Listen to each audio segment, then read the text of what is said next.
신광의 성도 여러분 반갑습니다. 오늘도 영상을 통해서 말씀을 전하겠습니다. 하나님은 우리의 모든 생활을 잘 알고 계십니다.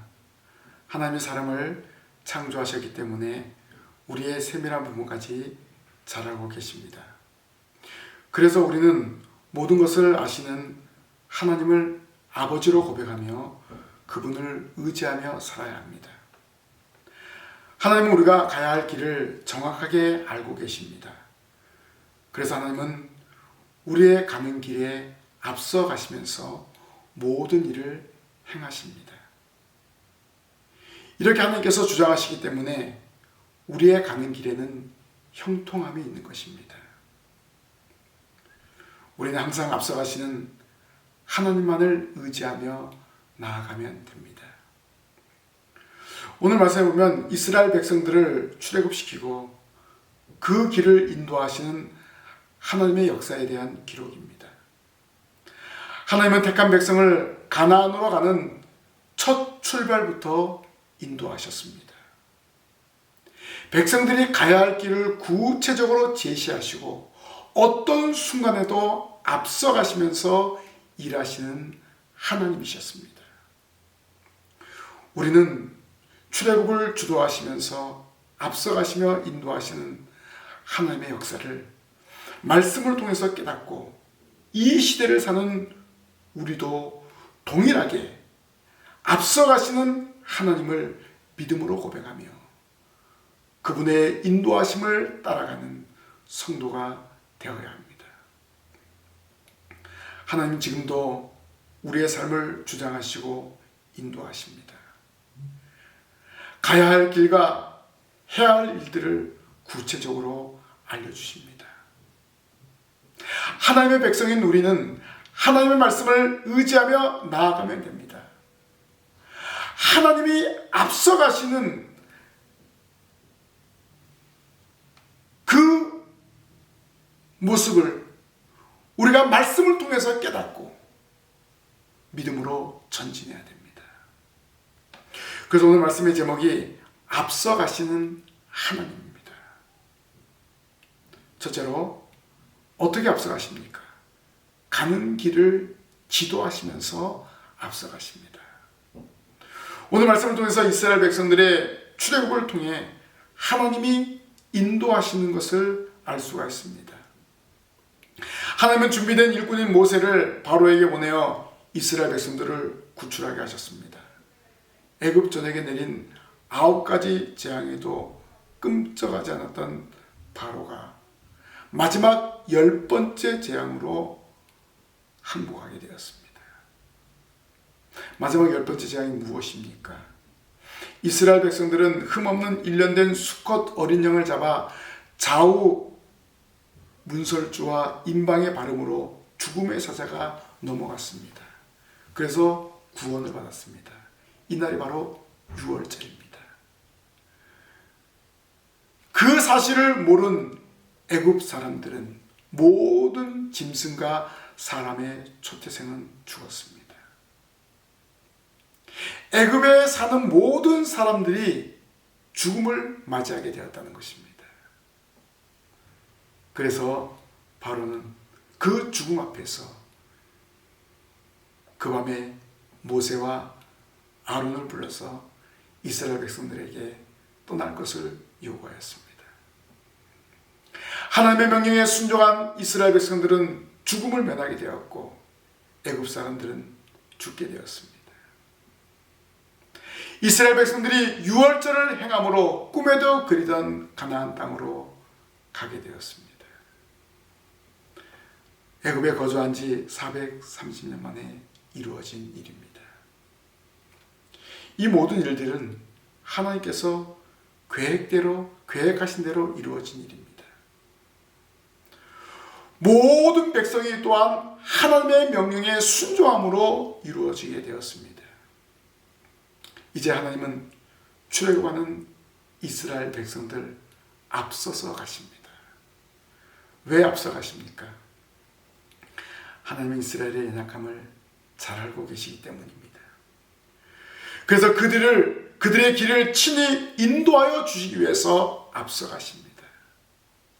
자기 백성을 출애굽시키고 그들의 가는 길을 구체적으로 인도하시는 하나님의 사랑입니다. 친히 백성들의 행로를 선택하여 주십니다. 하나님은 모든 일들을 모세를 통해서 하나님의 명령을 전달하게 하십니다. 그리고 모세는 하나님께로부터 받은 명령을 백성들에게 전달하였습니다. 애굽으로 가는 길에는 두 길이 있습니다. 하나는 애굽의 북쪽에서 가나안 남쪽으로 가는 지름길이었는데 4, 5일 정도 걸린다고 합니다. 다른 하나는 광야를 통과하는 매우 먼 길인데 홍해를 건너야만 합니다. 어떤 길을 하나님께서 허락하셨을까요? 하나님은 가장 가까운 길을 허락하지 않으셨습니다. 하나님은 이스라엘 백성들을 홍해를 걷는 광야길을 허락하셨습니다. 블레셋 땅을 통과하는 그 길은 가깝습니다. 빠른 시일 내에 갈 수 있습니다. 그런데 하나님은 그 길을 허락하지 않으셨습니다. 거기에는 이유가 있습니다. 이스라엘 백성들이 애굽에서 나오자마자 블레셋과 맞닥뜨리게 되면은 전쟁을 치러야 됩니다. 그러다 보면은 훈련되지 않은 백성들이기 때문에 군사적인 훈련을 하지 않았기 때문에 이스라엘 백성들이 애굽을 동경하게 되어 다시 애굽으로 돌아갈 것을 아셨기 때문입니다. 하나님은 블레셋을 만나지 않도록 이스라엘 백성들을 광야로 인도하였습니다. 그리고 그 광야에서 하나님의 백성으로 훈련시키고 하나님의 백성으로 살아가는 방법을 알려주시려는 의도가 있었습니다. 오늘 우리도 마찬가지입니다. 하나님께서 허락하시는 길을 걸어가야 됩니다. 하나님께서 허락하시는 길로 가야 합니다. 내 생각에는 가까운 길이고 좋은 길이라도 하나님이 원하지 않으면 그 길을 가지 말아야 됩니다. 그 길을 포기할 줄 알아야 됩니다. 그러면 어떻게 하나님이 명하시는 길인가 우리가 알 수 있을까요? 항상 하나님이 말씀을 통해서 우리에게 알려주십니다. 소위 계시하신다고 말씀하고 있죠.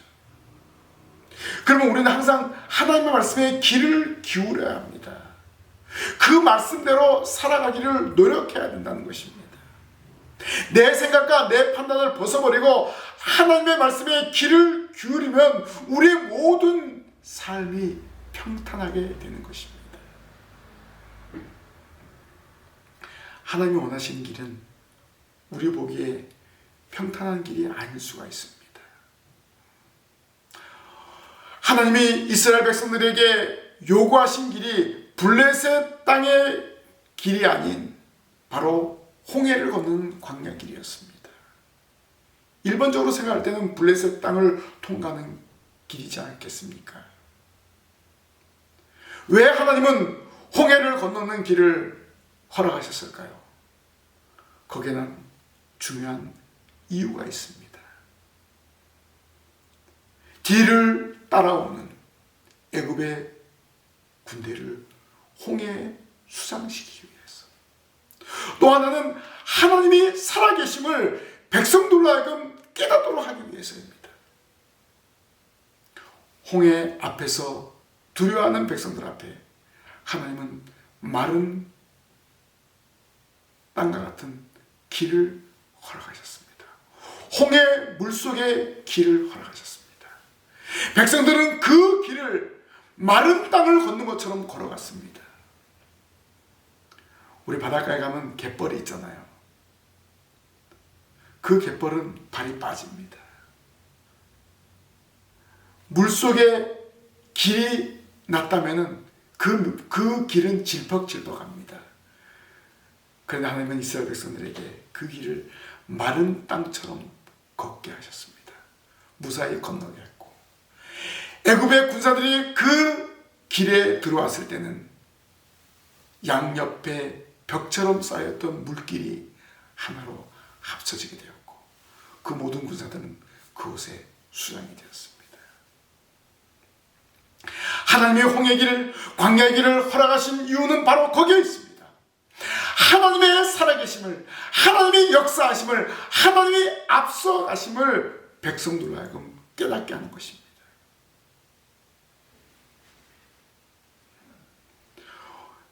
하나님께서 앞서가시는 길에는 모든 백성들이 하나님이 앞서가신다는 것을 깨닫게 하는 것을 볼 수가 있습니다. 그리고 그 백성들이 하나님의 인도하심을 따라 대열에 맞춰서 나아가게 되었습니다. 하나님이 앞서가시기 때문에 두려움 없이 담대함으로 나아간 것입니다. 하나님은 우리의 길을 예비하십니다. 그리고 그 길을 항상 앞서가십니다. 우리는 두려움을 벗어버리고 믿음으로 전진해야 됩니다. 하나님이 우리의 길을 지도하십니다. 우리는 좌로나 우로나 치우치지 말고 하나님의 말씀으로 인도함을 받아 나아가야 됩니다. 하나님의 말씀은 우리의 길잡이가 됩니다. 지금도 변함없는 하나님의 말씀을 굳게 붙잡고 믿음으로 전진하는 성도들이 되시기를 바랍니다. 두 번째로, 앞서가시는 하나님은 두 기둥으로 인도하십니다. 21절 말씀에 보면은 여호와께서 그들 앞에서 가시며 낮에는 구름 기둥으로 그들의 길을 인도하시고 밤에는 불 기둥을 그들에게 비추사 낮이나 밤이나 진행하게 하시니라고 하였습니다. 갈 길을 제시하시는 하나님께서는 백성들을 앞서가십니다. 이렇게 하나님의 인도하심을 받고 있다는 확신은 모세에게나 이스라엘 백성들에게는 매우 큰 힘이 되었습니다. 하나님이 앞서가시기 때문에 어떤 장애물에 대한 염려가 없기 때문입니다. 마찬가지로 하나님은 우리의 길을 인도하여 주십니다. 우리가 가야 할 길을 먼저 가시고 인도하여 주십니다. 그래서 우리는 앞서가시는 하나님을 바라보고 전진하면 됩니다. 하나님은 이스라엘 백성들에게 앞서가심을 그들의 눈으로 확인하게 하셨습니다. 이스라엘 백성들은 낮에는 구름 기둥으로 밤에는 불 기둥으로 인도하시는 하나님의 역사를 체험하게 되었습니다. 하나님께서 구름 기둥과 불 기둥으로 함께 하신다는 것을 분명하게 깨닫게 되었습니다. 그 구름 기둥과 불 기둥이 이스라엘 백성들의 이정표가 되어 주었다는 것입니다. 이스라엘 백성들이 가는 그 광야길에는 어떤 사람의 발자취도 없습니다. 이정표도 없을 뿐만 아니라 안내자도 없었고 삭막하고 쓸쓸한 곳입니다. 바로 이러한 곳을 편안하게 갈 수 있도록 하기 위해서 하나님은 그들 앞에 두 기둥으로 행하셨습니다. 이스라엘 백성들이 행군할 때 두 기둥은 그들이 따라올 수 있도록 앞에서 움직였습니다. 두 기둥이 움직이면 행군하고 멈추면 그곳에서 장막을 치고 쉬게 되었습니다. 또 두 기둥의 다른 역할은 무엇입니까? 구름 기둥은 한낮의 더위로부터 백성들을 보호했습니다. 불기둥은 밤에 빛을 제공해서 춥고 어두운 광야길을 비추었습니다. 그리고 온도가 떨어지는 그 밤에 불을 통해서 사람들의 기온을, 사람들의 추위를 해결해 주었습니다. 하나님께서 낮과 밤에도 백성들을 보호하시고 인도하셨습니다. 행군하는데 조금도 어려움이 없도록 앞서가시는 것을 볼 수가 있습니다. 이렇게 하나님은 택한 백성들에게 세심하게 배려를 베푸셨습니다. 가나안으로 가는데 장애물이 없도록 하나님은 구름 기둥과 불 기둥으로 인도하셨습니다. 초자연적인 권능으로 인도하여 주셨습니다. 오늘 우리의 삶도 마찬가지입니다. 하나님께서 이렇게 인도하여 주십니다. 어떻게 인도하십니까? 오늘 이 시대에는 우리에게 주신 신구약 말씀을 통해서 우리를 인도하여 주십니다. 그래서 우리는 항상 말씀을 읽어야 됩니다. 말씀을 들어야 됩니다. 그 말씀을 지켜야 됩니다. 그럴 때 흔들리지 않은 믿음을 가지고 전진할 수 있습니다. 말씀을 통해서 우리에게 계시하십니다. 바로 그 말씀이 우리보다 앞서가십니다. 앞서가시는 그 말씀을 의지하고 우리도 믿음으로 전진해야 될 줄로 믿습니다. 마지막으로 앞서가시는 하나님은 떠나지 않으십니다. 하나님께서 보내주신 구름기둥과 불기둥은 백성 앞에서 떠나지 않았습니다. 하나님은 이스라엘 백성들이 순종하지 않아도 그 구름기둥과 불기둥을 거두지 않으셨습니다. 하나님의 말씀에 순종하지 않음에도 불구하고 그 두 기둥을 거두지 않은 이유가 무엇입니까?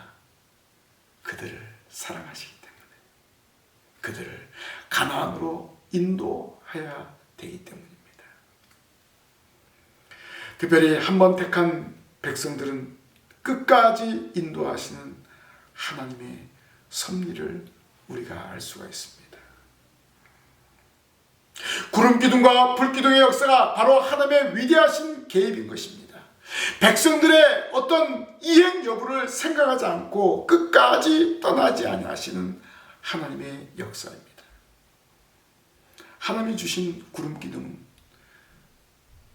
강력한 태풍으로, 강력한 바람으로 그 구름을 흩을 수가 없습니다. 또한 불기둥도 마찬가지입니다. 어떠한 물로도 그 불기둥을 끌 수가 없습니다. 소멸할 수가 없습니다. 이 두 기둥은 하나님이 내리신 기둥이기 때문에 어떠한 자연현상으로도 소멸시킬 수 없습니다. 하나님이 보낸 것을 사람의 힘으로 막을 수 없습니다. 그 무엇으로 막을 수 없는 두 기둥이기 때문에 이스라엘 백성들은 그 기둥을 보면서 전진하게 된 것입니다. 오늘 우리도 마찬가지입니다. 신구약 두 기둥을 우리가 굳건히 붙잡고 나아갈 때 어떠한 상황에서도 이길 수 있는 것입니다. 흔들리지 않은 것입니다. 균형 잡힌 말씀을 우리가 굳게 붙잡고 나아가야 합니다. 이스라엘을 인도하시던 불기둥과 구름기둥이 오늘 우리에게 말씀으로, 성령으로 역사하십니다. 선포되는 말씀을 통해서 갈 길을 제시해 주시고 성령을 인도를 통해서 해야 할 일들을 알려주고 있습니다. 출애굽과 광야길을 인도하셨던 하나님이 오늘 우리에게도 말씀을 통해서 앞서가고 계심을 깨닫기를 바랍니다. 앞서가시는 하나님, 우리가 가야 할 길을 구체적으로 제시하여 주십니다. 이스라엘 백성들에게 갈 길을 지도하신 하나님께서 오늘 우리에게도 선포된 말씀을 통해서 성령의 역사를 통해서 제시하여 주십니다. 오늘 우리는 그 음성을 들어야 됩니다. 매 시간 선포되어진 말씀에 집중하시기를 바랍니다. 그리고 그 말씀을 붙잡고 기도할 때 하나님께서 복되고 형통한 길을 열어주십니다. 하나님은 모든 성도의 길을 인도하여 주십니다. 천지 만물을 창조하신 이후부터 택한 백성을 위해서 섭리하고 계십니다. 지금도 섭리하시는 하나님을 바라보면서 믿음으로 전진하시기를 바랍니다. 항상 우리보다 앞서가시며 길을 열어주십니다. 오늘 우리는 믿음으로 전진하면 됩니다. 하나님 아버지를 믿고 나아가면 됩니다. 그러면 그 길이 평탄할 줄로 믿습니다. 성도 여러분, 지금 코로나19의 위기로 인해서 우리의 가는 길이, 우리의 하는 일들이 막힌 것처럼 보일 수 있습니다. 그러나 지금 이때가 우리를 더 강하게 연단하는 과정으로 받아들여야 됩니다. 우리를 더 강하게 만들어서 하나님의 자녀로서 살아갈 수 있도록 인도하십니다. 그래서 우리는 믿음으로 전진해야 됩니다. 우리의 아버지이신 하나님이 앞서가시기 때문에 우리는 하나님만을 바라보며 나아가면 되는 것입니다. 하나님은 우리를 더 강한 용사로 세워주실 것입니다. 이번 한 주간에도 하나님 아버지를 믿고 힘차게 전진하시길 바랍니다. 특별히 추석 명절이 있습니다. 일가 친척을 만날 때 예수님을 증거하시고 또 온 가족이 함께 둘러앉아서 하나님께 예배함으로 믿음의 가정으로서의 역할을 감당하시길 바랍니다. 이렇게 할 때에 하나님께서 우리와 함께 하시고 하나님께서 역사하심을 체험하게 될 것입니다. 이번 한 주간 동안 말씀과 기도로 무장해서 앞서가시는 하나님을 체험하려고 살아가는 우리 신강의 모든 성도들이 되시기를 주님의 이름으로 부탁을 드립니다. 기도하겠습니다. 하나님 아버지, 매 순간 저희들의 모든 삶을 주장하고 인도하심을 믿고 고백합니다. 말씀을 통해서 저희들의 길을 제시하여 주시고 앞서가심을 믿습니다. 이 믿음으로 저희들 담대함으로 나아갈 수 있도록 도와주시옵소서. 말씀을 통해서 저희들을 연단시키고 말씀을 통해서 저희들을 강하게 하신 하나님을 믿습니다. 하나님 이 코로나 위기를 말씀으로 기도로 이길 수 있도록 인도하여 주시옵소서. 하나님 이번 추석 명절을 맞이해서 믿지 않은 일가 친척들에게 복음을 증거하게 하시고 또 믿는 가족들은 한 상에 둘러앉아 예배하며 하나님께 영광 돌리는 복된 명절이 될 수 있도록 인도하여 주시옵소서. 오늘 이 말씀 부여잡고 한 주간 동안 살아가게 하실 줄 믿사옵고 예수님 이름으로 기도하옵나이다. 아멘.